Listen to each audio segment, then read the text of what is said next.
welcome to LOA Today. I'm Walt Jason. With me today, the man who is thoughts become things, Neo-Positivity. This is your daily dose of happy.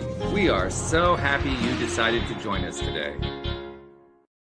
And speaking for myself, I'm really happy that where I am right now, I'm in Connecticut. We have a gorgeous autumn afternoon. The sun is shining, nice, comfortable temperatures. It's a great way, in my mind, to get the weekend going. And to make it even better than that, I got my good friend Neo Positivity joining us here on the set. Good to see you, Neo. How you doing? Life is good here in Florida. The sun is out, but it's a little bit colder. Perfect football weather. There you go. I made a couple shifts based off of what I learned in this show and really solidified them. And I am you thought I was positive before. I'm in a different headspace now. I'm in a different place now. How much higher than positive is positive? I'll just put it like this. Don't ever tell me the sky's the limit when there's footprints on the moon. And that's just this galaxy. That's just okay. We don't know how many there is. So this is true. Yeah. Plateaus, we just keep hitting them. I love it. And our friend Debbie G is on vacay in Hawaii with her loved one. Yeah. So she's having a good time there. She'll be back, of course, to rejoin us. But we are not bereft as usual. We have a guest joining us today. And it's a guest who knows Neo because Neo was on her podcast. Linda, I screwed up. I forgot to ask how to pronounce your last name. So here I go. I got to try to guess it right. Linda Bjork? Ooh, that was excellent. Oh, yes. And I have had so many variations. My name is Bjork. It's Bjork, and it's short, and it's not as scary as it looks. But boy, I have had, even just this week, I was called Brock and Borjak and Baroque. And I mean, there's all sorts of creative interpretations of those 5 little letters. So you nailed it. Well, if it's not Borjak is a stretch. I know. I thought that too. They look at those and they think it's got to be something weird. So I'm going to give my best foreign flair to it. Borjak. Nope. Okay. Well, 2 points for effort, but that's about it. Yes. Indeed. But you are. You have one of those interesting self-titles. I love the titles that people give to themselves as they develop their their coaching practices or whatever programs they're offering. You're a personal development expert. And yes, that is my mission is to help people become their best selves. Yeah. And I love that because it doesn't mean that there's a one size fits all. It doesn't mean that we all have to be Walt, we all have to be Neo, or we all have to be Linda. It's Walt is the best Walt that he can be, and Neo is the best Neo that he can be, and I am the best me. And we have lots of variety, and it's just wonderful. It's wonderful to find out what we can do and what we can become. I like that. And you're also the creator of LIFT, and LIFT is an acronym that stands for the Love and Forgiveness Freedom Technique. Now, when I read that, and when I heard about that, I thought, of course, about emotional freedom technique, often known as tapping. So I'm thinking, well, it's probably not the same as tapping, but it has some similarities. So I wonder what that's going to be all about. So what's LIFT all about? Oh, I'm so glad you asked. I just created a new video series called How to Heal Your Life from the Inside Out, and it's available for free on my website, which is hopeforhealingfoundation.org. And it includes using a technique to be able to access our subconscious, to be able to help reprogram, to be able to let go of those self-limiting beliefs, and to be able to, overcome our self-sabotage. And it comes from really, we got to start on the inside and we got to work our way out. Most people think that my life will be happy when, and then you can mark all these things that are going to happen to me from the outside. Like I'm going to get a raise. I'm going to have this much money in my bank account. I'm going to have a relationship that looks like this and feels like this. When I step on the scale, it's going to show this number or whatever it is that we're looking for. And the real solution and real happiness, as people who understand law of attraction know, is it's what we bring from the inside. So when we can heal ourselves from the inside out, when we can find out what it is that's holding us back and be able to let those things go and be able to really learn how to love ourselves, which can be tricky for a lot of people. And sometimes we don't know why we don't love ourselves, but there's a reason and we can find it. And then forgiveness is a concept that's often misunderstood. Like if you hurt my feelings and I say, I forgive you, a lot of times people think that means, oh, okay, that's okay. Like, it's all right. That's okay. And a lot of times when you're dealing with abuse, when we're dealing with trauma, when we're dealing with these kinds of things, we can never say, oh, that's okay, because it wasn't okay. Right. And no amount of time is going to make it okay. So forgiveness doesn't mean, oh, that's okay. And it doesn't necessarily mean that that person deserves your forgiveness. It doesn't mean that the scales of balance have been, or scales of justice have been balanced. It means I choose to let this go and to move forward. And so that is what it's about, is if we learn how to do those things, to love ourselves, to be able to recognize what's going on and to let the past go, then we can live a glorious future. So, and it actually does include some EFT tapping as part of it. So, It does. Okay. mhm. So is that part? Is there more to the technique than just the tapping part? What is the technique part like? Oh, yeah. Oh, Some- gosh. Oh, yes. Did you have a question, Neil, too? Or can No, I I was answer? gonna say, is mantra or something while you're tapping? Like, because I'm gonna try this immediately. Oh, yes, please. Check out the video because it's free. It's available. I want to be able to help as many people as are willing to listen. What is the And link for that? You got it the link? is hopeforhealingfoundation.org. And you can access it from the homepage, but there's also a little tab that says free stuff. So you can go there, and we have lots of free things. We have free video courses, we have free audio courses, we have free downloads, we have lots of things to be able to help people. So the technique includes so many different modalities. It includes visualization, it includes tapping, it includes solfeggio frequencies, it includes gosh, I can't even think of everything right now. It includes doing lots of small and simple things to help slightly overload the brain, which helps put the brain in a hypnagogic state so that we can get beyond just the conscious into the subconscious. And it involves lots of different things. I have one of the videos explains all of the modalities that are being used and why they work before it goes into actually implementing them. So it's a video series. There's 15 short little videos. Each one is between 3 and 15 minutes. So they're very small, simple, bite-sized little pieces of information that explain why this works, what we're going to do, and then go ahead and actually give some demonstrations for how to do it so that people can do it on their own. And it's so wonderful when we have, there are so many different healing modalities, so many things that work. And I love that. I love that there's more than one right way to do things.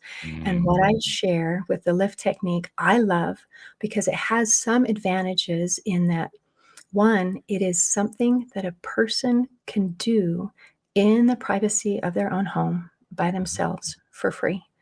And another thing that I love about it is it works. And so those are two really good reasons to give it a try. You used a word I had to look up actually while you were talking there. I did not know the word hypnagogic. I had to look it up and it's relating to the state immediately before falling asleep.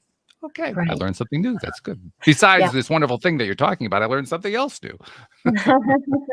Yes, it is the state. One of the definitions of it is the state you go in right before you go to sleep. So a lot of times when we do our positive affirmations, there is that little bit of space before you go to sleep and as you're waking up where your brain is a little bit more open so that we're able to access the subconscious and not just bounce off the conscious.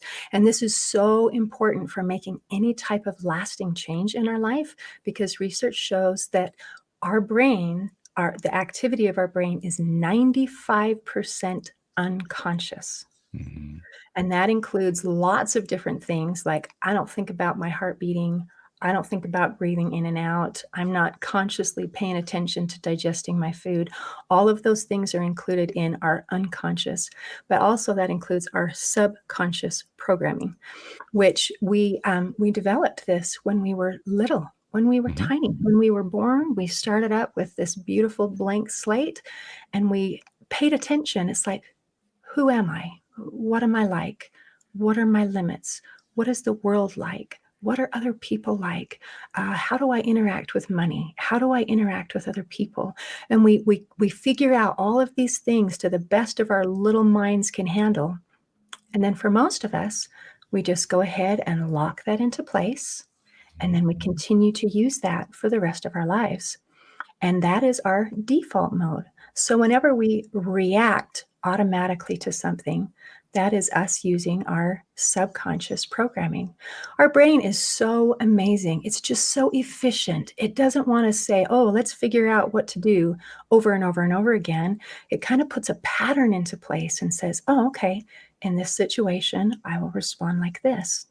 And if we're not consciously thinking of it, if we just react, That's the rub. then that's those subconscious programs. And if our subconscious programs are good, that's awesome. But for most of us, we have to do some upgrades throughout our life, because when we're small, when we're little kids, we either maybe have something that happened that was bad and we interpret the world from that, or we can misunderstand things that happen. And for me, that's part of why I do what I do, is trying to overcome those subconscious beliefs. Now, my parents are like the coolest people in the world. If you saw them, you would love them. And yet, one of the things I had to overcome was childhood emotional neglect, which is so interesting because my parents are good people. But childhood emotional neglect is something that unfortunately is really easy to do. When I was 6 years old, my mother was enduring a trauma, a personal trauma in her life. And all of her focus and all of her attention was there. And my dad was supporting her. And I was invisible. And it was not that I had been invisible from birth. It was I existed and I was gone. And I was so confused. I'm this little girl, and it's like, obviously it's my fault. Oh, yeah. What did I do? It must have been really bad. And I can't figure out what it is. And I am unlovable. I am worthless. I am invisible. And then that pattern just locked into place, carried me for decades to come. And it's interesting. You can live a life when you feel like you're not good enough and when you feel like you're invisible. And you can do good things. Sure. But then later on, I had my personal trauma that just wiped me out. And I fell into depression. I struggled with social anxiety. I thought life is no fun, and I would really prefer not to play anymore. And I thought, this is my new reality. This is as good as it gets, and there's no hope for me. It felt literally like I had been dropped into this deep, dark pit where there were no windows and there were no doors and there was no way out. And I just thought, I guess my job now is to endure. And I was in that place for about 5 years, and it's not, every day is not the exact same. It kind of goes up and down a bit. And then my sister, who was at that time training to become a life coach, she invited me to come to this women's retreat. And she says, oh, I'm going to teach people how to be happy and how to live joyful and get the most out of their life. And I've rented this condo in the mountains, and for 3 days and 3 nights, I'm going to teach people. And do you want to come? And I thought, heck no, no, no, no, no, no. Because I was struggling with social anxiety. I didn't think I could handle being around other people for day and night. And I was stuck in a deep, dark hole with no windows and no doors. And so I thought, there's nothing you're going to tell me that's going to make any difference, because I'm stuck. So I don't want to go. But even though I didn't want to, the idea just wouldn't leave my head. And I thought, well, maybe this is something that I need to do. So I gathered my courage together and I went. And I am so glad that I did, because that decision really changed my life. It was as if my sister lowered a ladder down into my deep, dark hole, and she showed me a way to climb out. And I've learned so many things from this. I've learned that healing, it's not like flipping on a light switch. It's not. It's more like a sunrise. where the change from moment to moment might be imperceptible, but it does come. And like I say, it was a ladder climbing out. It wasn't an elevator. With a press of a button, I'm instantly where I wanna be. It took effort. It You took had to climb out. time.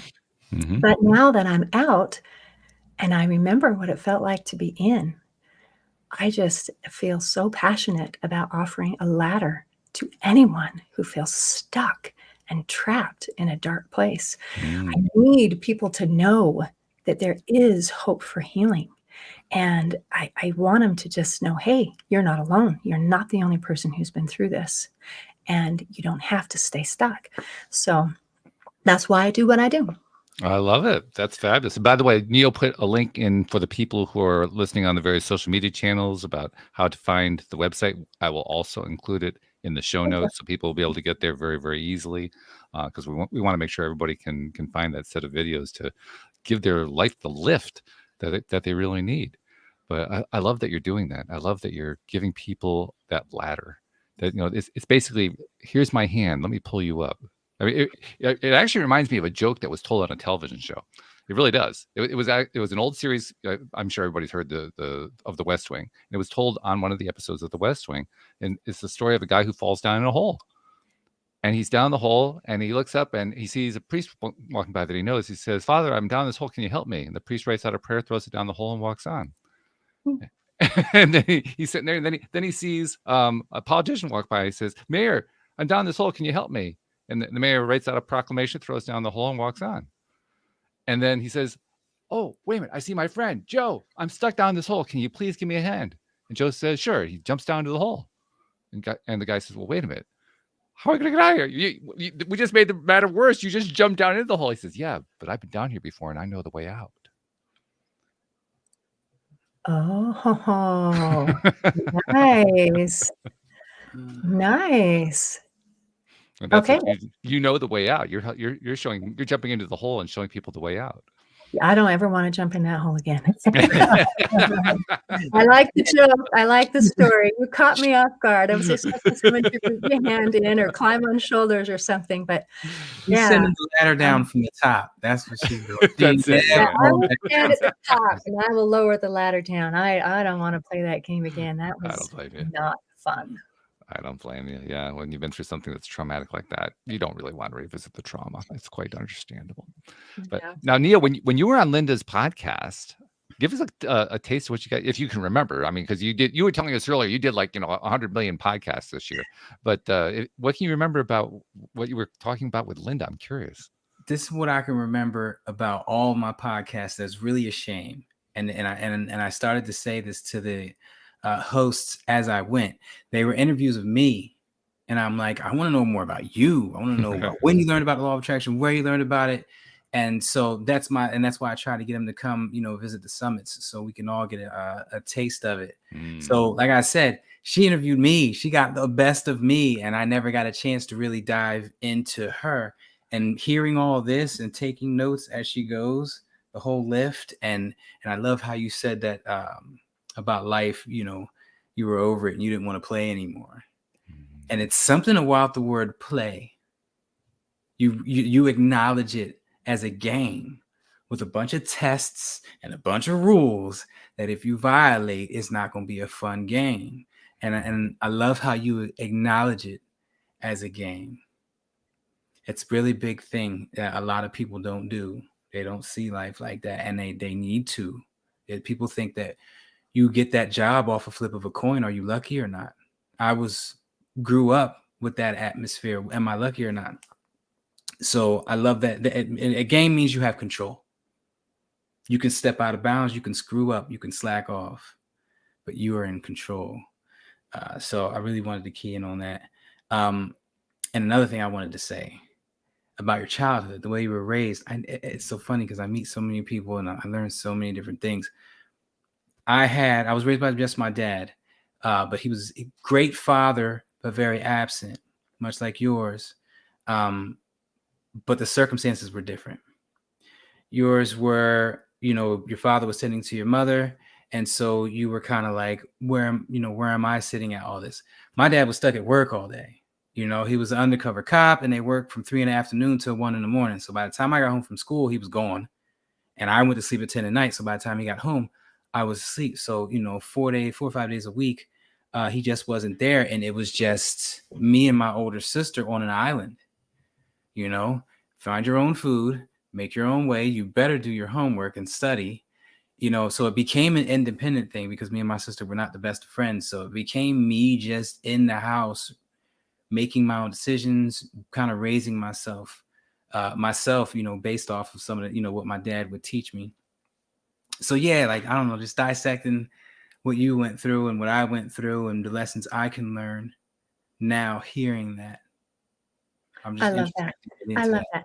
And as we talk about, there's a book called Running on Empty, which explains about childhood emotional neglect and how it fits under so many different categories. This is the kind of thing where you're watching Ferris Bueller's Day Off, for those who are old enough to have seen that sort of thing. And you've got the kid with that, you know, his dad's got this beautiful car that all he does is rubs it with a diaper. It can happen in those kind of situations with people who are successful, people who are working hard, people who are doing their best. It doesn't mean that we didn't get anything. It just means we didn't get enough. And for a lot of us, it means we felt like we had no one to turn to, no one to talk to, no one who would listen to us, that we had to raise ourselves. And, you know, little kids raising themselves, they do the best they can. And if we're still standing, that means we survived. But most of us need to go back and rework some of those lessons that we learned. Because especially if it's a traumatic type of a situation, then we learn survival, we learn fear, we I want learn to ask you those real kind of quick. I things. want to ask both of you before I forget this question, because I'm Yeah, gonna. yeah, yeah. What is it about us as humans? I think everybody's going through something in their childhood that has caused them to believe this and that. I'm not loved. I'm not good enough, or something like that. I'm learning everybody has a form of imposter syndrome in them since I found out what it was a month or so ago. What is it about us as people where when something in our childhood is lacking, we just attach it to our fault? What is Okay. that?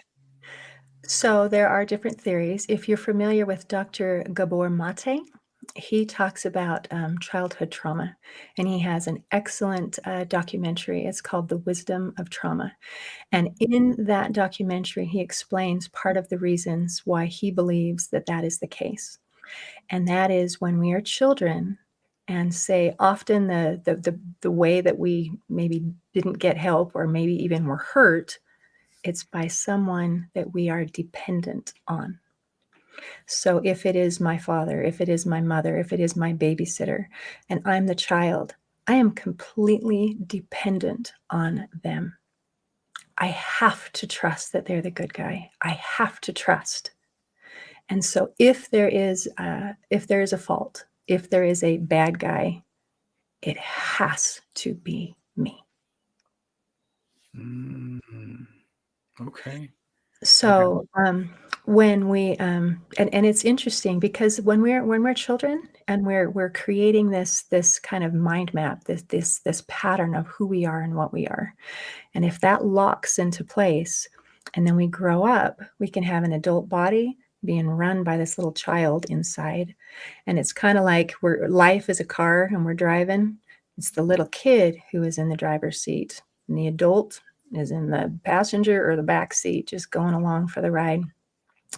And if we can recognize that, this is how we create cyclical generational patterns, because we can have children who are being raised by people who are in adult bodies, but they're still being run by that scared, hurting little inner child.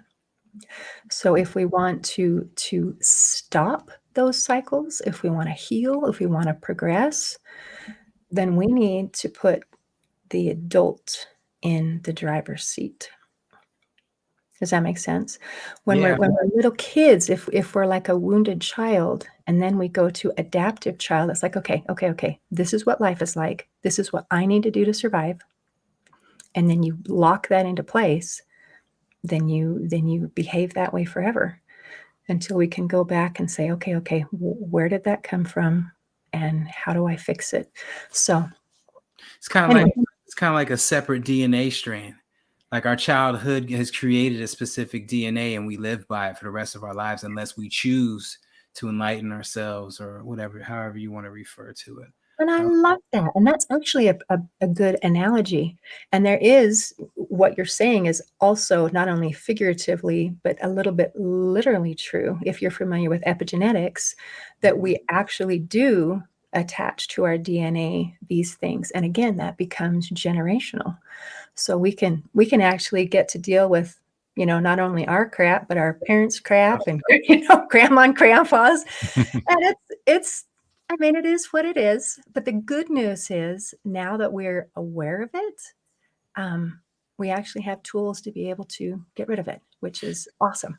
Vice versa, to flip the script, I watched Ancestry.com, those type of shows like Who Do You Think You Are, where they trace people back generations. And every single celebrity they've had on their show was traced back to some kind of royalty, some kind of governor or senator, all the way back to like medieval times, kings and stuff like that. And so it's like they're definitely, you can tell it's a pattern.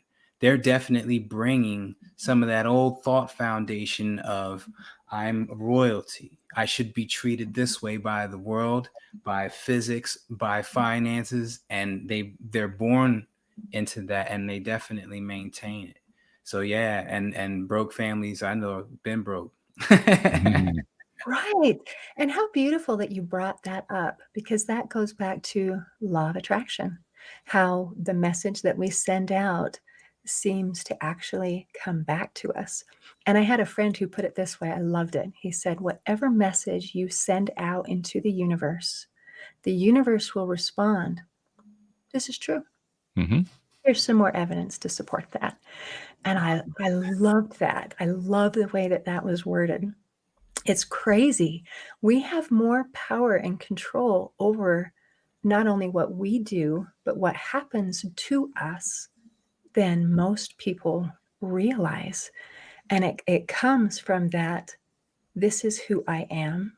This is how I deserve to be treated. And people reflexively do that.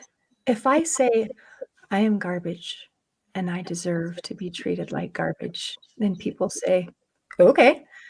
And if I say, I am royalty and I deserve to be treated with respect, then people say, okay. And it's challenging to make that switch because, like you said, Neil, it feels like, oh, well, then we're just born lucky or not lucky. And there's nothing we can do about it. And then it can either make you give up or make you mad. Growing up, my teachers, they say you born in Camden, you're gonna die in Camden. Camden's just real poor town in Jersey. And every single time that they said that, I was like, that's you. Me. And sure enough, manifested getting out of there. My dad made sergeant, got us right out of the hood. And I haven't looked back. I mean, I went back there to be a cop, but I wasn't like, living there the whole time. So yeah. That's fabulous. There's something else that occurred to me too. When you mentioned epigenetics, it kind of triggered it in my mind, Linda, because what you described, your description was beautifully detailed about how the process works that leads to young people, children, having the kinds of experiences that they have and being traumatized and dealing with them and all that sort of thing. But there's also something that has started happening, I think, within the last generation or so, maybe the last 2 generations, not across the board, not for all families, but it's happening in more and more isolated circumstances, usually where there's somebody involved in the family, an adult who has some familiarity with the kind of things we talk about here on the program. What's happening is that there are some parents who are recognizing the importance of empowering their children, of teaching their children, you are in control. Here's how the law of attraction works. You are able to do these kinds of things. And from my experience, particularly working with an alternative school that I helped to found, where we didn't teach law of attraction, but we basically gave that same kind of empowerment. The kids basically ran their own day. From that experience, and also from what I've learned by doing this podcast, I have come to the conclusion that the more that we empower children to take control of their day, to choose their path, to follow their nose, to follow what I call the built-in compass that we all have, which is basically following your inner being, your heart. The more that children do that, the more they're able to get past these traumatic events on their own, because they feel like, well, I can do this. I can do this. I can do almost anything. My dad or my mom told me I can do almost anything. My teacher told me I can do almost anything. So I believe it. And it becomes an entirely different dynamic. So I'm not saying this is happening across the board. Obviously, there's a lot going on in our broader society than that. But in those areas, in those families, in those society, small social societies, schools like the one that I helped to found and so forth, where it is being applied, amazing things are happening. And Neil, you kind of sort of had a piece of that with your upbringing, not quite to the perfect degree, because your father was more absent than anything else, but you had sort of an empowerment in that you said, okay, well, I'm in charge of my own food. I'm in charge of when I'm going to go to bed. I'm in charge of getting to school and so forth. And to the degree that you had that, you also had the opportunity to explore it and to play with it. And so when it came time for you to make decisions later on about where did I want to go with my career? Did I want to stay in Camden? No. Did I want to leave Camden? You actually had a degree of empowerment that perhaps your friends didn't have, simply because you had that experience. None of them. Most of them are still in the hood, thinking that they don't have the power to get out, generation after generation. But like I said, my dad was always some kind of supervisor. He was always leading a team, which in my mind, it just felt right for me to be that leader. And so when someone who's supposedly the leader is telling me I'm never gonna do anything, I just can't see that. Like, wait a minute, you're the leader of this classroom of 30 kids. My dad's a leader of a police department. I'm pretty sure I'm not going to listen to you right now. Yeah. And that's that personal power coming through, because you were, in certain ways, you were empowered. And you said, hell no, that's not going to happen to me. Forget that one. And that was my dad. He used to, when he was a sergeant, he would take on lieutenants and captains, and they were scared of him. Even the chief of police was scared of him. He was only a sergeant. And I saw that, and I was just like, if he could do that, a minority Spanish sergeant can scare the chief of police, and he's my dad, and I'm learning everything from him, then I can do a lot too. And definitely flipped the script, and I tore it up. I took the reins. And Linda, the alternative school that I created is called the Sudbury Model School. We created it in 2002, and it's based on a school in Framingham, Massachusetts, outside of Boston, that was founded in the late 1960s. And when we created our school, it was really fun after we first got the school open to watch how the kids reacted to it, because they were all kids. These were not like 5 or 6 year olds just entering school age. They had been in school for years. Many of them, some of them were in high school, some were in junior high school. There was like a range there, and almost every single one of them came in with the mentality that says, okay, where's the adult who I have to model and find out what it is that they want me to do? But the school wasn't set up that way. So there was this period of time, and it was an adjustment period, where myself and a couple of the other adults who were there as staff members, so to speak, were basically fending off all requests for, please define my day for me. And watching their minds as they learned a new pattern that said, I get to define my day, I get to decide what I'm going to do, was fascinating. And then watching what decisions they actually made was also fascinating, because the nice thing about a kid is, even if the kid has been kind of programmed by our society, when you give them that opportunity and they're able to make that shift, which they're able to do fairly quickly compared to what an adult would do, it's you can just see how a kid can basically reprogram himself without realizing he's reprogramming himself, just by making changes. He don't got the bills and the politics and gas prices. He doesn't have all that stuff going on. None of that. Yeah. I went from, it was the second half of 5th grade. Every meal was planned for me. Everything I did after school was planned for me, to, it's all you.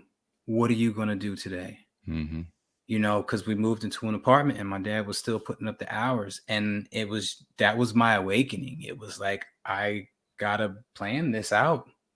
And without all the bills and everything, I was able to have a more pure development of how I was processing things, and got meal plans. I discovered how important it was to have meal, to have a little bit of money on you if you get caught in the streets without no food. bottled water. That's when you learn how important all this stuff is. Yeah. So yeah, I'm so happy that that was the situation. People say, even I was talking to a female yesterday. I've been through a bunch of traumatic events. Matter of fact, Amy Joy from the movie Enough, brutalized by her husband, ran to Mexico with her kids and hid for years.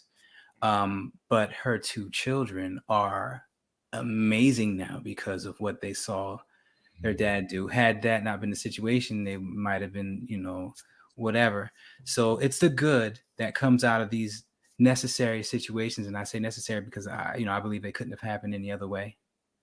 It was meant to happen like that. So it's the good that comes out of these. And I'm glad that it was like that. I love my dad. He's my best friend now. We talk every day. But that really made me independent. And me being independent, that took me everywhere. Still taking me places.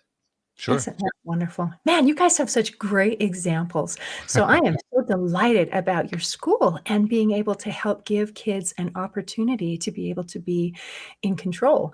One thing that our normal school system does, in addition to teaching how to read and how to write and how to do some math and some history, there are some things that are either intended or unintended. It teaches us that someone else tells me what is important for me to learn. Exactly. Someone else teaches me and tells me, and I don't get to decide for myself what matters, what's important, what to do. And so that's either intended or unintended pitfall. And so how beautiful that you've been able to give people these kids a chance. And I'm delighted with their resiliency of being able to make that change. And as you were describing that period of time of uncertainty, it's like, what can I be? And it reminds me on a larger scale, like when East Germany, the people who were there, when after freedom was allowed, there's still that there's still a cage in your mind, even Right. if it isn't there physically. So, and Neil, I loved your examples and how your father, even though he wasn't there with you physically as much as would be ideal, he was always a presence. Mm-hmm. His example, he was teaching you by his life of what was possible. And that's beautiful. And your example of like enough. And when you see your mom do something and stand up for herself, it's like it gives you permission of, sometimes we set kind of a roof over our head, like we can't do or be anything more than our parents. So if my dad does something awesome, if I see my dad respected, then that means I can be respected. If I see my mom stand up for herself, then that means I can stand up for myself.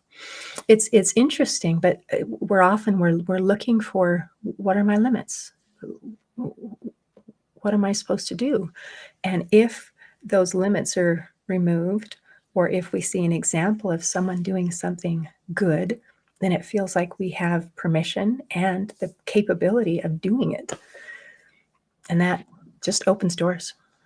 By the way, there's something else I wanted to tell you about, because Neil, you mentioned how they didn't have the responsibility for paying the bills and so forth, but as it turned out, they actually did.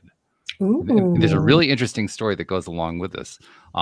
Right after we opened the school, now of course we actually opened September 11th, 2002, so 1 year to the day after the tragic event. And that was deliberate. That was chosen by the kids, by the way. They wanted to make sure that there was a different association with the date September 11th. So they wanted to open on that day, which was really interesting. Nice. But within about a month after we opened, we were using the facilities of an Episcopal church, a church school type facility. So we were using that facility. And 3 of the kids, there was a 12-year-old girl and 2 13-year-old boys. They were kind of romping around and just roughhousing in the nursery room where they have the cribs, right? And one of them jumped into the crib and broke through the crib and broke the crib, right? Well, the school model actually has a way for the students to come together. It's called a judicial committee to basically just figure out how are we going to, what's the way to resolve this from sort of a judicial perspective. And it was the very first time we were ever going to do that. We had never done it before. It was brand new school, right?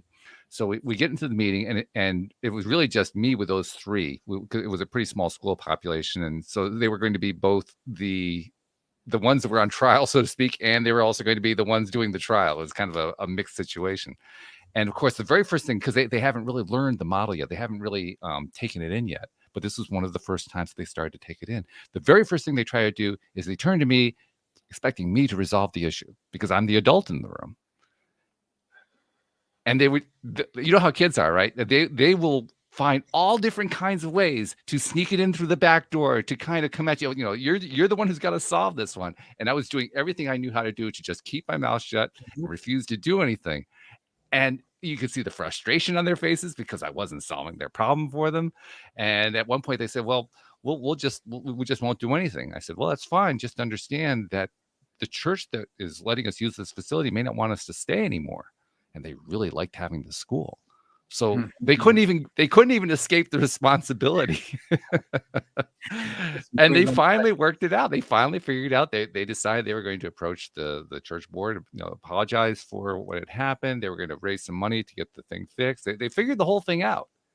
But watching how they did that was fascinating, because first they had to unlearn all the previous expectations, and then they had to kind of feel their way together. One of the kids would suggest one thing, another one would suggest another one. It was like a brainstorming session among people who had never done this thing before. Really, really interesting to watch. That's beautiful. Yeah. And how amazing that you were able to keep quiet. And it took discipline, let me tell you. Because the natural response is to jump in and try to fix things. That's right. Yeah. We call that enabling. That's right. That's exactly what it is. I'm not a fan of it. No. Not a fan of it at all. Just for personal development. Let people learn on their own sometimes. When it's time to step in, it's time to step in. But until you hit that mark, wait on the sidelines and watch and let people learn. Because even challenging, because we don't always know where the line is. And the way we defined it in that school was, the line was that the adult was there to be a resource, because we didn't expect the kids to understand how everything could possibly work. So if they had questions, well, how do you do something like this? How do you do something like that? That was my job, to help explain how that kind of thing happens. But that was the limit. That's everything else was up to them. Doesn't get physical. As long as nobody starts getting ready to go to blows, right? You let them ride out. Right. Yeah, you want to keep it safe, but you want to give them the opportunity to just stretch their wings. I love that you brought up the word enabling. That is, I think, a very common problem that people who mean well default to. Mean well. And so we have this idea of we're going to, and it fits into welfare models a lot, where I would, if my desire is for all children to be fed, my desire is that there's, peace and prosperity. The desire is good, but the method has to actually produce the desire. That having good intentions, unfortunately, is not enough. And a lot of the things that we do in trying to step in and solve other people's problems, which looks compassionate, it looks like you're doing a good thing, actually strengthens the cage that the people are in to keep them in that place of poverty. And it might be physical poverty, or poverty of mind, or poverty of spirit, where the message is, I can't do it by myself. Someone else has to save me. I don't have any power. Someone from the outside has to come in. So I'm so glad you brought that up.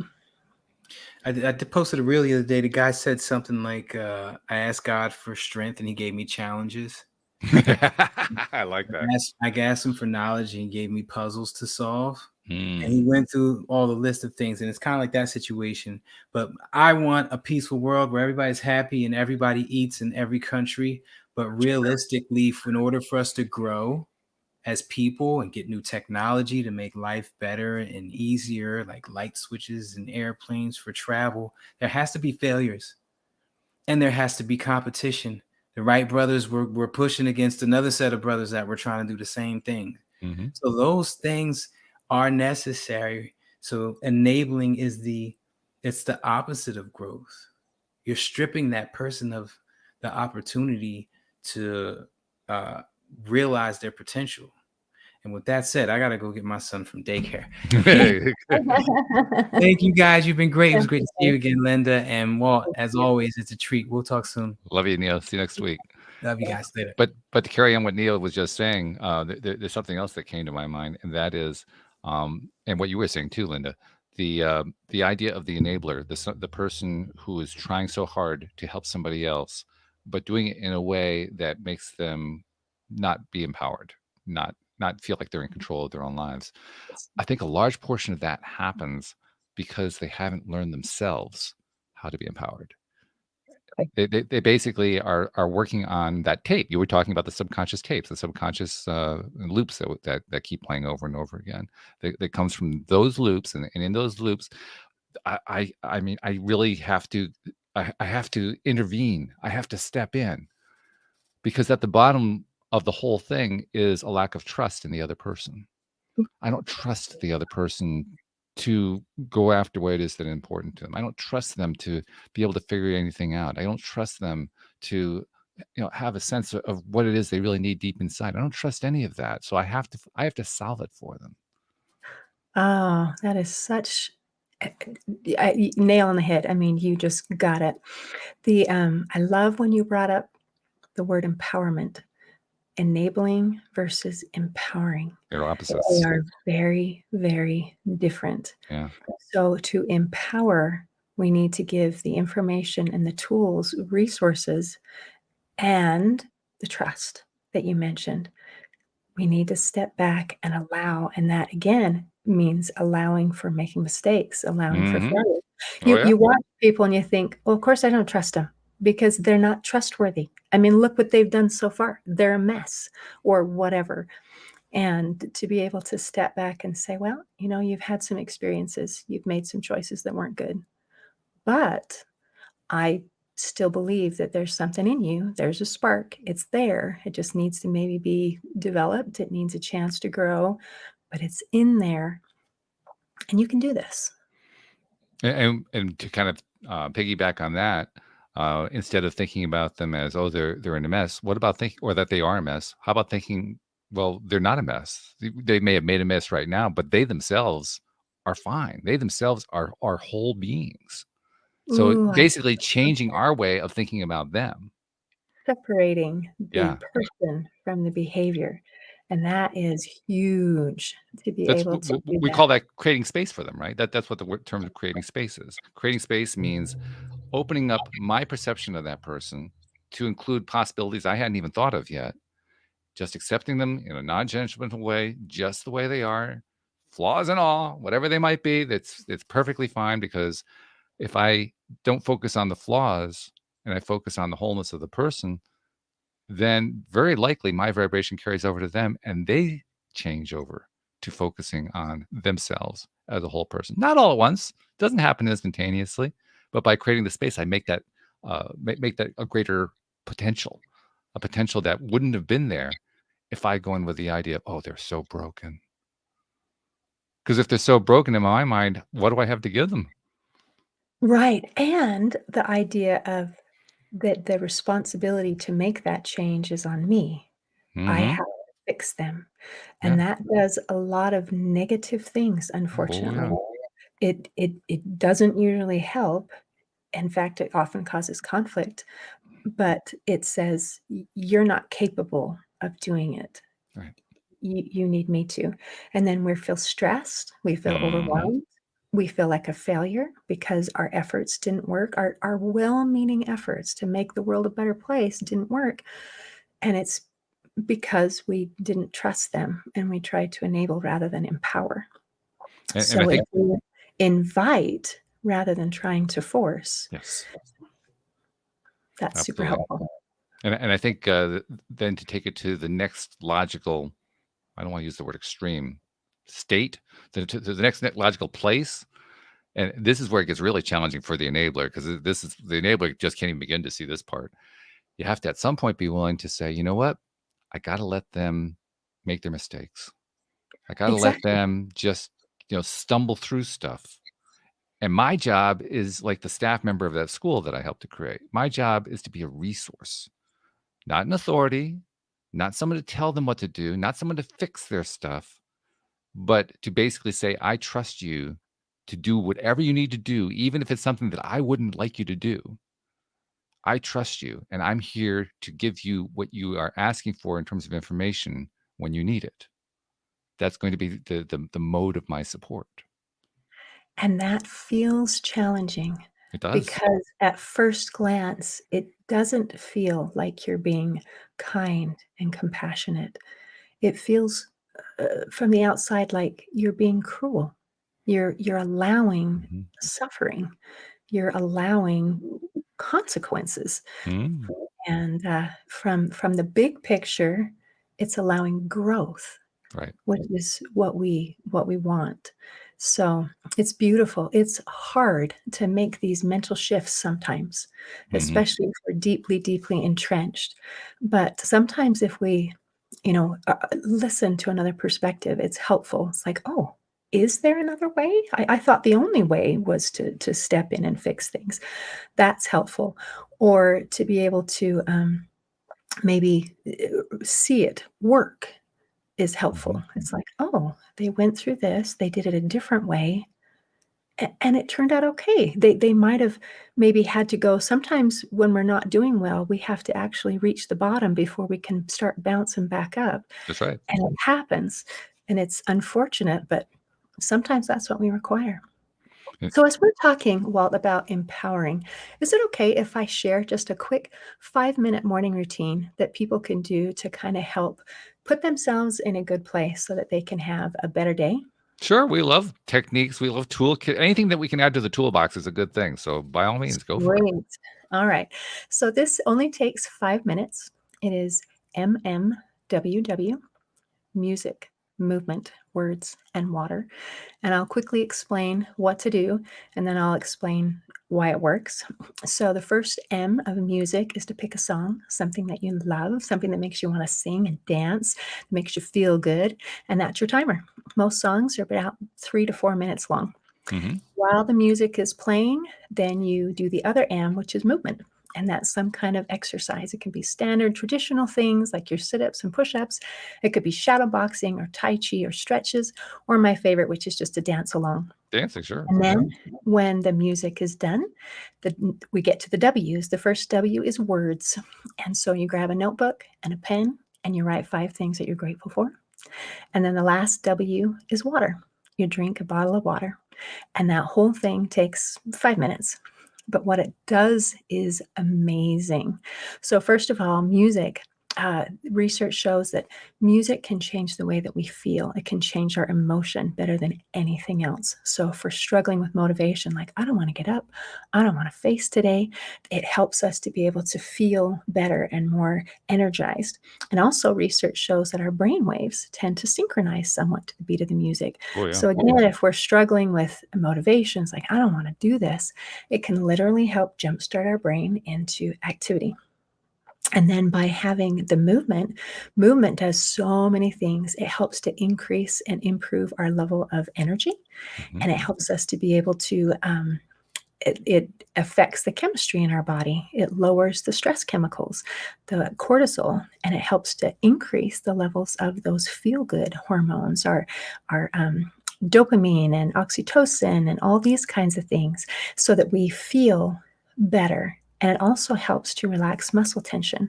And so it does all these wonderful things to give us this boost of power for the day. Then for words, writing in a gratitude journal, I used to think, "Oh, that's nice." For those happy, fluffy little, Pollyanna people who like to do that sort of thing. But for real people with real problems, there's really no point. But there has been so much research on what gratitude does for our brains and Oh, for yeah. our mood. First of all, it helps to stimulate the prefrontal cortex area of the brain where our Mhm. conscious thought and our decision making takes place, which is so helpful. It helps us to be better able to act rather than to react. It helps us to be conscious rather than just subconscious.